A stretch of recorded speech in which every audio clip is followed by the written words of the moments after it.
nous y a la joie. Chez nous y a la joie. Chez nous y a la joie. Chez nous y a la joie. Et les enfants de Dieu répondent tous Amen. Alléluia, Alléluia, Amen. Bonjour la famille, j'espère que vous allez bien. Si ça ne va pas, garder les yeux fixés sur le Seigneur, car la joie du Seigneur est notre force. Si c'est la première fois que tu tombes sur l'une de mes vidéos, je te souhaite la bienvenue. N'hésitez pas à commenter, partager, liker s'il vous plaît. Liker. D'ailleurs, j'avais même pas remarqué qu'on a dépassé la barre des 100 abonnés. Merci, merci, merci énormément. Je suis remplie de gratitude pour cela. Vous savez pas à quel point je suis heureuse de filmer. Je suis heureuse, je suis trop contente de filmer. Aujourd'hui, la thématique de cette vidéo portera sur la thématique du cœur. Le cœur, les secrets de notre cœur. Pourquoi j'ai choisi cette thématique de vidéo? Puisque ces derniers temps, je suis beaucoup tombée sur retrouver son premier amour, le trésor du cœur, etc. Et j'ai trouvé que c'était une thématique qu'il fallait approfondir. Qu'est-ce qui se cache derrière notre cœur? Qu'est-ce qui se cache à l'intérieur de notre cœur? Pourquoi Jésus, notre Dieu puissant, notre Créateur, cherche d'abord, avant tout, d'avoir notre cœur? Parce que dans notre cœur, il se cache énormément de choses précieuses. Et on va le voir tout de suite. Le cœur est un lieu secret où résident nos émotions, nos sentiments, nos passions. C'est aussi un lieu où réside notre âme, que seul Dieu peut sonder. La parole de Dieu définit le cœur comme un trésor qu'il faut garder, protéger, préserver plus que toute chose sur cette terre, car de lui viennent les sources de la vie. À la suite de ma méditation, j'ai donc décelé 3 points, 3 éléments clés qui font que notre cœur est précieux pour Dieu. Le premier point qui fait que notre cœur est précieux pour Dieu, c'est que à l'intérieur de notre cœur, il y a Jésus. Car Jésus est le chemin, la vie, la vérité. Dans le verset qu'on a vu précédemment, on parle bien que dans le cœur, il y a les sources de la vie. Et notre cœur doit toujours être tourné vers Dieu, vers Jésus. Lorsque la Bible nous parle des sources de la vie, il faut comprendre que ce n'est pas juste des mots, il faut faire des connexions avec d'autres versets. Lorsque j'ai lu ce passage, j'ai tout de suite pensé au verset Jean 14 verset 16 qui dit que Jésus est le chemin, la vie et la vérité. Donc si à partir de notre cœur proviennent toutes les sources de la vie, c'est que Jésus qui est la vie est dans notre cœur. Donc c'est le premier trésor que nous devons prendre conscience qui est dans notre cœur, car tout part de notre cœur. L'amour, l'adoration, la gratitude, tout cela part de notre cœur. Dieu a donné son Fils unique. Pourquoi? Parce qu'il éprouvait de l'amour dans son cœur pour nous. Au-delà de toute chose sur cette terre, il nous aimait inconditionnellement. Donc c'est pour ça qu'il a envoyé son Fils pour nous sauver. La nature de Dieu est amour et l'amour se manifeste où? Dans notre cœur pour ensuite s'extérioriser à travers nos actions, notre manière de nous comporter, notre manière de nous exprimer. Donc si Jésus n'habite pas dans notre cœur, c'est que nous sommes morts spirituellement. Nous sommes comme des personnes, physiquement on est vivant, mais dans le monde spirituel, notre cœur ne bat pas parce que Jésus est la vie. Et c'est la plus grande richesse que nous pouvons avoir dans notre cœur, c'est le salut de Jésus dans notre cœur. Deuxième point, c'est que notre cœur est semblable à un terrain que nous, agriculteurs, nous devons garder protégé. Pourquoi? Parce que votre cœur est comme une éponge qui va absorber tous les éléments extérieurs et intérieurs pour pouvoir constituer son écosystème. Tout ce qu'on va laisser entrer dans notre cœur va semer une graine sur notre terrain et tôt ou tard va porter fruit, à moins qu'on arrache la mauvaise graine dès la racine. La parole de Dieu a une sorte de parabole par rapport à cela et on va le voir dans Matthieu 13, 25. Mais pendant que les gens dormaient, son ennemi vint, sema de l'ivraie parmi le blé et s'en alla. Vous voyez? Vous voyez, l'ennemi est venu pendant la nuit semer de l'ivraie. C'est comme une mauvaise herbe qui va venir détruire en fait la récolte. Notre cœur, c'est la même chose. Si notre cœur est semblable à un terrain et que vous laissez n'importe qui y entrer, et ces personnes peuvent être mal intentionnées, semer des traumas, semer des mauvaises pensées, semer en fait des choses semblables à l'ivraie, vos bons sentiments, votre charité, le cœur sur la main, votre bienveillance peut être impacté. C'est pourquoi il est important de savoir où est-ce que je dépose mon cœur. Dans des relations interpersonnelles, amicales, amoureuses, même professionnelles, où est-ce que je dépose mon cœur? Parce que l'environnement où ton cœur s'épanouit déterminera qui tu es. Car c'est de l'abondance du cœur que la bouche parle. Ce que vous avez à l'intérieur de vous reflètera qui vous êtes. C'est réel. C'est tellement réel. J'étais là en train de méditer, je me dis mais c'est vrai.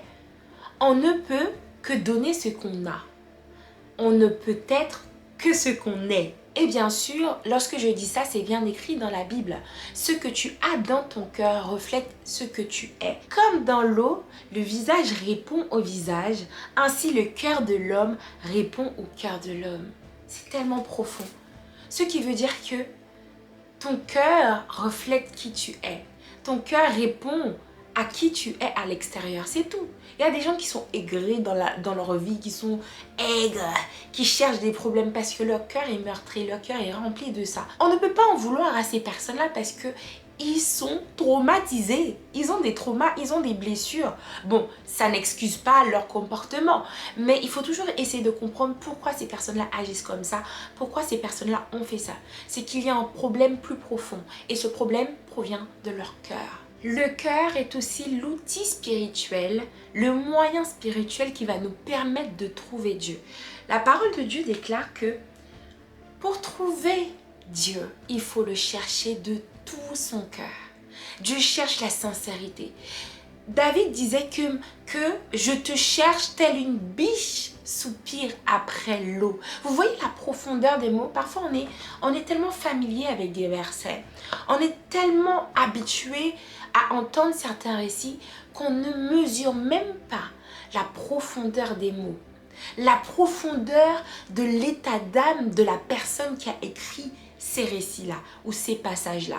Et lorsque je vois ce verset dans Jérémie 29, 13, notre cœur est le lieu de rencontre dans l'intimité entre toi et ton Créateur. Oh Jésus, que tu es bon. Franchement, incroyable. Des fois, je parle, j'ai préparé mon récit, mais en même temps que je parle, j'ai des nouvelles révélations. J'ai des révélations. Incroyable. Notre cœur est le lieu de rencontre entre toi et ton Créateur. Ton lieu secret, c'est ton cœur. Est-ce que vous comprenez? Tu peux prier dans ton cœur. Dieu sonde ton cœur. Dieu, tu n'as pas besoin de parler. Pourquoi? Parce qu'il arrive à interpréter les battements de ton cœur. Quand tu es dans sa présence, tu n'as pas besoin de faire des remachekés. Tu n'as pas besoin de jeter ton corps. Tu n'as pas besoin de crier. Tu as juste besoin de parler et de faire battre ton cœur de toutes tes forces. Et il va comprendre car il est ton Créateur. Il te connaissait avant même que tu sois dans le ventre de ta mère. Donc à plus forte raison que c'est seulement lui qui peut sonder ton cœur. Alléluia pour cette parole. Est-ce que je peux être sérieuse? Oui, on reprend le sérieux. Dans la parole de Dieu, il y a tellement d'analogies entre la terre, l'agriculteur, la semence, le cœur. Pourquoi? Parce que notre cœur est un terrain qui va permettre ou qui va recevoir la parole de Dieu. Et lorsque notre cœur est bien disposé, il est semblable à un terrain qui a été fertilisé et qui est propice à la moisson. Lorsque j'entends la parole de Dieu tous les dimanches, tous les vendredis, tous les mardis, peu importe le rythme de votre culte et que votre vie ne change pas, que vous ne voyez pas de miracle dans votre vie, que vous ne voyez pas une transformation dans votre être, c'est qu'il y a quelque chose qui ne va pas. Il faut qu'on arrive à sonder notre cœur, à nous examiner nous-mêmes pour savoir qu'est-ce qui ne va pas. Pourquoi je suis plus penchée vers la désobéissance? Pourquoi je suis penchée vers l'insoumission? Pourquoi je suis penchée vers ces choses-là? Il faut qu'on arrive à s'examiner et à sonder notre cœur. Parce que c'est de là que proviennent les sources de la vie. Donc, veillons à notre cœur. Veillons à ce que notre cœur soit propice à la semence, à la moisson, à l'élévation de notre Dieu, à la glorification de notre Dieu. La parabole du semeur, vous pouvez le retrouver dans le livre de Luc. Et je vais le synthétiser rapidement, on ne va pas le lire. Mais en tout cas, à chaque fois que le sac de semences dispersait ses graines sur différents types de terre, le fruit de ces graines-là était différent. Lorsque ta terre est sec, ça ne va pas produire en fait du fruit. Lorsque la graine tombe dans l'épine, les oiseaux vont venir le prendre, le manger parce qu'il n'y aura pas de place pour que la graine puisse grandir. Mais lorsque la graine tombe sur une terre fertile, eh bien là, elle va porter fruit, elle va grandir et elle va apporter assez de nourriture pour toute la population. Je vous ai synthétisé cette parabole-là très très rapidement, mais je vous invite fortement à aller méditer ce passage et comprendre en fait que notre cœur est un terrain qui doit être fertile. Les personnes donnent leur vie à Jésus, pas parce qu'ils ont goûté la main de Dieu, mais parce qu'ils ont été touchés dans leur cœur.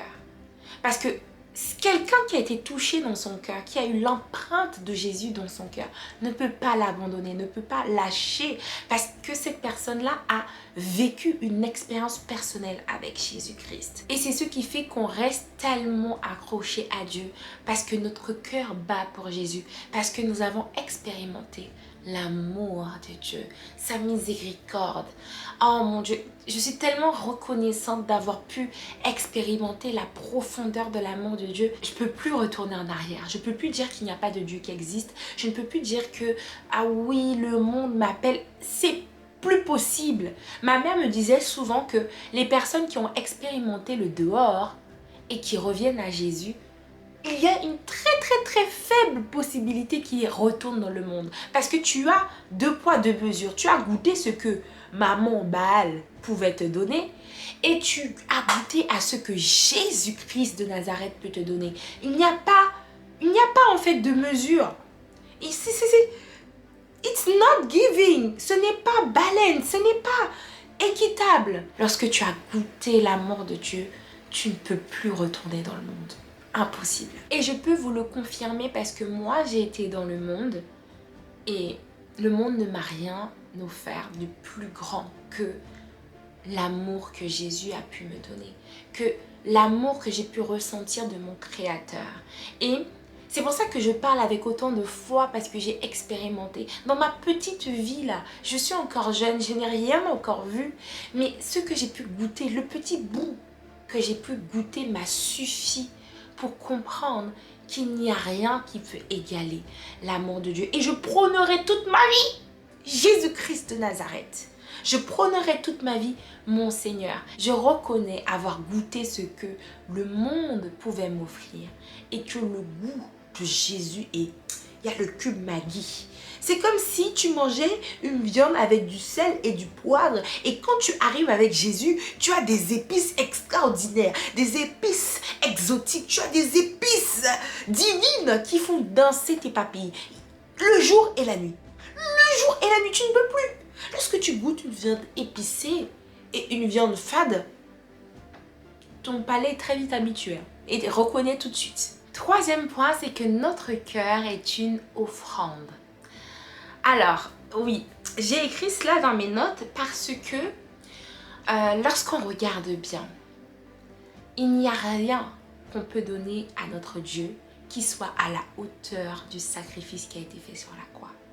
Il n'y a rien qu'on peut donner à notre Dieu qui puisse justifier le sang qui a été coulé pour nous, le sang qui a ôté le joug de nos péchés. Il n'y a rien. Et pourtant, la Bible dit que là où est ton trésor, c'est là aussi qu'est ton cœur. Ce qui veut dire que notre cœur renferme un trésor qui a un prix inestimable. Et le plus qu'on peut donner n'est pas matériel. Et tout ce qu'on peut donner à notre Dieu, à notre Créateur, c'est notre cœur. Parce que dans notre cœur, à travers notre cœur et avec notre cœur, nous pouvons adorer, nous pouvons exalter, nous pouvons magnifier, nous pouvons adorer en esprit et en vérité. Si notre cœur n'est pas bien disposé, nous ne pourrons pas adorer. Si notre cœur n'est pas bien disposé, nous ne pourrons pas écouter et recevoir la parole. Tout part de notre cœur, tout part d'une bonne disposition afin de recevoir, mais aussi donner de tout notre cœur à notre Créateur. Le seul homme dans la Bible qui a été appelé l'homme selon le cœur de Dieu, c'était David. Pourquoi? Parce que David, il était tellement dans l'adoration. Tous les jours, il chantait les louanges de Dieu. Tous les jours, il écrivait des psaumes. D'ailleurs, le livre le plus long, c'est les psaumes. Le verset le plus long, je crois que c'est psaume 118 ou psaume 119. C'est long! Tellement qu'il écrivait des... C'était un poète. David, il avait les mots. Franchement, je pense que David était un Congolais. Parce que la manière qu'il sauçait Dieu, la manière qu'il sauçait... Non, j'ai dit, mais David, faut faire doucement. Il est là, l'éternel de mes... L'étoile du matin, le berger. Des fois, je lis les psaumes, je rigole et je me dis, non, David, tu avais l'inspiration. Tu avais l'inspiration. Je ne peux plus respirer. Laisserais-tu mes ennemis m'écraser? Oh Dieu, roi des rois. David. Non. Si j'ai pas un mari comme David là, qui arrive à faire des commentaires élogieux comme ça, mais c'est mort, c'est vraiment mort. L'homme regarde à ce qui frappe l'œil, mais tu regardes au cœur. Parce que, encore une fois, tout provient du cœur.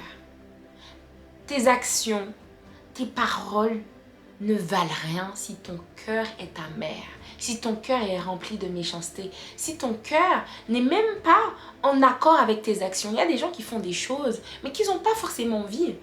Ils font ça par obligation, parce qu'il faut le faire, mais leur cœur n'est pas disposé à le faire.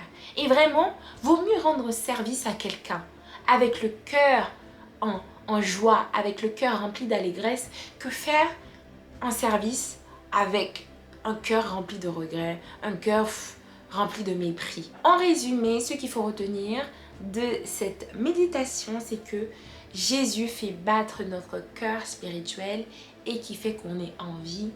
Deuxième point, c'est que notre cœur est un terrain fertile qu'il faut protéger. On est les gardiens de notre terrain qui nous a été donné. Et notre devoir, c'est de le garder, de le protéger, de ne pas laisser n'importe qui y rentrer ou n'importe quoi y rentrer. Et enfin, troisième point, notre cœur est une offrande la plus précieuse. Car là où est notre trésor, c'est là aussi qu'est notre cœur. Voilà, c'est une fin de vidéo. J'espère qu'elle a pu vous édifier. N'hésitez pas à commenter, partager, liker, faites ce que vous voulez. Montez les statistiques. Franchement, je vous remercie encore une fois pour toutes les personnes qui se sont abonnées, les personnes qui laissent des commentaires. Laissez des commentaires, s'il vous plaît. On continue l'œuvre de Dieu. On continue à propager sa parole. Et tout ce qui compte pour moi, c'est que vous puissiez être touchés et que le nom du Seigneur soit glorifié. Alléluia. Je vous souhaite une excellente soirée ou une excellente journée en fonction du moment où vous regardez la vidéo. Stay secure and praise the Lord. À la prochaine. Bisous.